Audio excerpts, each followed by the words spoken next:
Well, in Central Texas today, Governor Greg Abbott taking a partial victory lap, if you will, on his legislative accomplishments, including significant action to restore the homes of Hill Country flood victims. Joining us now, Fox 26 political reporter Greg Groogan to tell us more.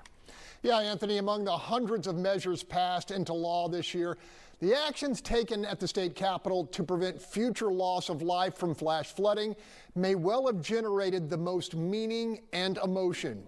Now, speaking to Central Texas business leaders, the governor lauded state lawmakers for reacting to the deadly July 4th flooding with new safeguards, including early warning sirens, digital weather notifications, and strict emergency planning guidelines for youth camps and campgrounds. The governor also praised the unprecedented outpouring of financial support from private donations, a recovery fund mostly filled by fellow Texans, which has reached more than $100 million.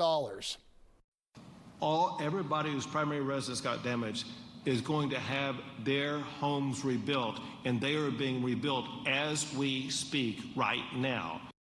Governor Abbott says a significant amount of both private and public resources are being held in reserve to help contend with the certain mental health challenges ahead in a community which has suffered debilitating loss.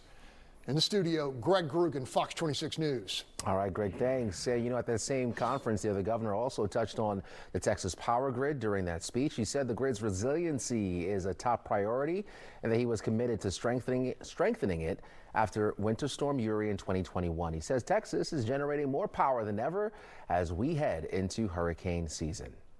Since 2021, Texas has increased the power available on our power grid by 25%. Texas now generates more power for our state than the second and third states combined, to give you an example of how much power we have.